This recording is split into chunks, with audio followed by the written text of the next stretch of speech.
बारिश के मौसम में पशु कभी बीमार नहीं होंगे, इन 4 बातों का रखें ध्यान। यदि आप अपने पशुओं को बारिश के मौसम में बीमार होने से बचाना चाहते हैं या कई तरह की जो दिक्कतें हैं उनसे आप कंट्रोल करना चाहते हैं, तो जो मैं बातें बता रहा हूं उन बातों का यदि आप ध्यान रखेंगे तो आपका पशु बीमार नहीं होगा। और आपको क्या देना चाहिए, क्या करना चाहिए, वह भी आपको इस वीडियो के अंदर बताऊंगा, पूरी डिटेल से बताऊंगा। बहुत इस तरह के कमेंट्स आ रहे थे कि सर पशुओं के लिए बारिश के अंदर सबसे ज़्यादातर हमारे पशु बीमार होते हैं, तो इसके लिए हम उसकी सावधानी रखें और साथ में उन्हें क्या देते रहें जिससे कि पशु बीमार न हो। तो आज की वीडियो के अंदर मैं पूरी डिटेल से बताऊंगा। वीडियो जरूर लंबी होगी लेकिन स्किप करके मैं देखना, पूरा देखना, स्टेप बाय स्टेप आपको बताऊंगा, तो पूरा देखेंगे तभी आपको पूरा प्रॉपर नॉलेज मिलेगा। इस चैनल पर अभी नए हैं या पहली बार जुड़े हैं तो पहली बार चैनल को सब्सक्राइब कर लें, साथ में बेल आइकन और ऑल वाला बटन दबाएं। आपको पता है कि चैनल पर सही, सटीक और साइंटिफिक मेथड से आपको जानकारी दी जाती है ताकि आपके पशु में किसी भी तरह की कोई भी दिक्कत देखने को न मिले। देखो, सबसे पहले आपको ये ध्यान में रखना है कि बारिश का मौसम आ गया और बारिश जैसे ज़्यादा खतरनाक होती है तो कई बार क्या होते हैं कि जो पशुपालक हैं, जो ज़्यादा बारिश वाले जो क्षेत्र हैं वहाँ पर पशु क्या करते रहते हैं कि उस बारिश के पानी के अंदर ही बंधे रहते हैं, यानी बारिश के पानी के अंदर ही बंधे रहते हैं या खड़े रहते हैं। यदि लगातार उसी पानी के अंदर वो बंधे रहेंगे, खड़े रहेंगे, तो वहाँ पर उनमें सबसे ज़्यादा इन्फेक्शन होने के चांस ज़्यादा बने रहेंगे। वह भी उसमें खुर के अंदर इन्फेक्शन होगा और उसमें कई बार बैक्टीरियल वायरल इन्फेक्शन होने से पूरी बॉडी के अंदर भी इन्फेक्शन हो सकता है।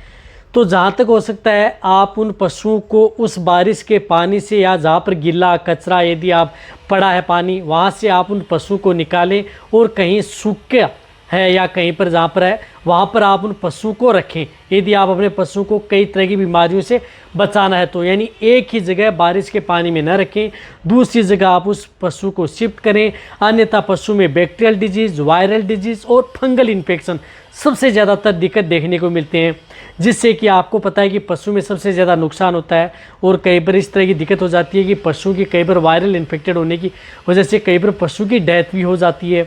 तो आप इनसे बचाव के लिए आप उनसे गिले क्षेत्र है जहाँ पर गिला रहता है वहाँ से आप उन पशु को अलग रख देना चाहिए, अलग कर देना चाहिए। इस बात का ध्यान में रखना है। एक बात ये ध्यान में रखना है कि पशु को जो गीला चारा, जो गीला पड़ा हुआ चारा है, गीला चारा है जिसके अंदर बारिश का पानी लग चुका है, वह यदि जो पहले सूखा चारा था उस चारे को यदि आप अपने पशुओं को खिला रहे हैं तो वह सबसे ज़्यादा बीमारी का कारण पशुओं के लिए बनता है। देखो, उससे क्या होता है कि जिस प्रकार से इंडाइजेशन से संबंधित टिम्पेनी है, ब्लोट है, उस तरह की दिक्कतें हैं पशुओं में सबसे ज़्यादातर दिक्कतें देखने को मिलती हैं। तो वह भी आपके पशु में कई तरह की मेटाबॉलिक जो डिजीज़ है उनका न्यूनता लेकर के आता है और आपके पशु के लिए खतरा बना रहता है। तो उससे भी आप अपने पशुओं को बचाएं, यदि है तो वह उनको न दें। इससे बेटर है कि आप अपने पशुओं को कम, जो इस प्रकार से स्वस्थ सूखा चारा है या अदर हरा चारा है वह भी आप अपने पशुओं को खिला सकते हैं। तो आपको इन बातों का भी ये ध्यान में रखना होगा कि आप अपने पशुओं को इस तरह की दिक्कतों से बचा सकते हैं।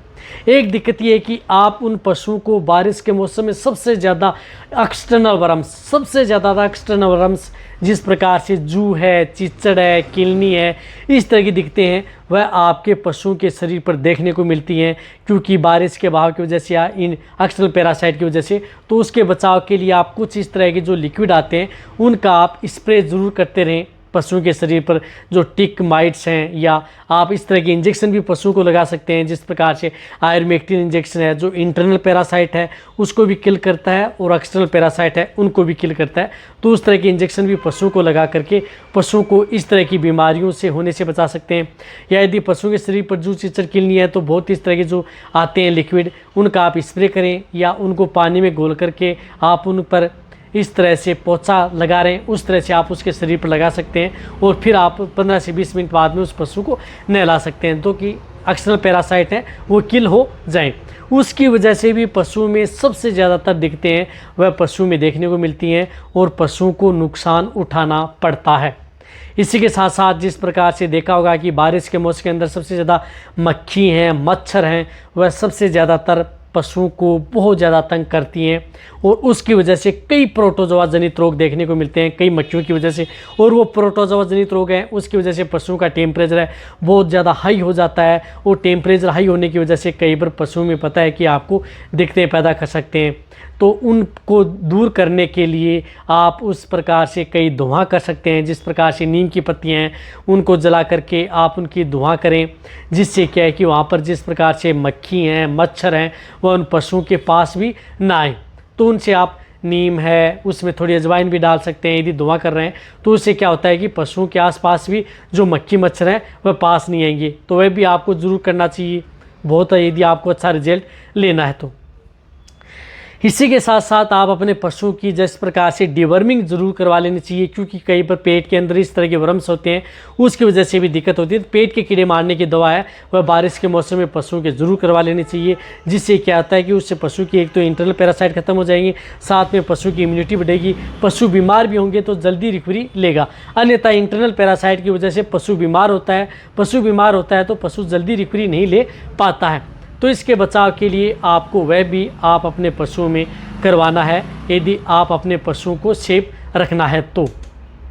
और कई बार देखा होगा कि बारिश के मौसम के अंदर पशुओं के शरीर पर छोटे छोटे दाने, स्किन डिजीज़, स्किन इन्फेक्शन पशुओं में बहुत ज़्यादातर देखने को मिलते हैं। तो इसके बचाव के लिए भी आपको जो मैंने बताया कि इस तरह के इंजेक्शन आते हैं, जिस प्रकार से एरोमेक्टिन साल्ट का इंजेक्शन जो मैंने बताया कि बदलते मौसम के अंदर आप कौन से 2 इंजेक्शन पशु में लगा सकते हैं, जो कि मेरे चैनल पर वीडियो बनी हुई है।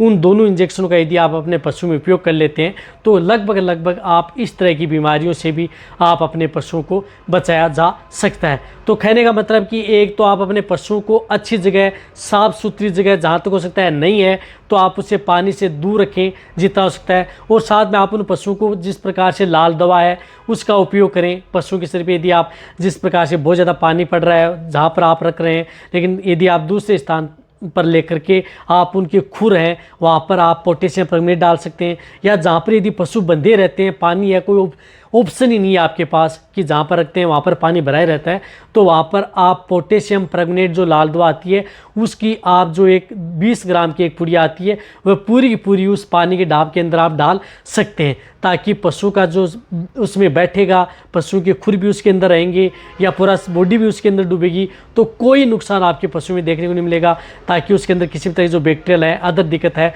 उनको वह कंट्रोल करने का काम करेगा। तो पोटेशियम जो परमंगनेट है, लाल दवा आती है, जो पाउडर आता है, उसका भी आप उपयोग उसमें कर सकते हैं। और साथ में उसके खुर के अंदर और पैर के अंदर भी आप कर सकते हैं, या जहाँ पर इन्फेक्शन है उन पशुओं के शरीर के ऊपर भी आप पानी में डाल करके उसको अच्छी तरह से उनको नहला भी सकते हैं। कोई दिक्कत आपके पशु में देखने को मिलती है नॉर्मल पानी में डाल करके।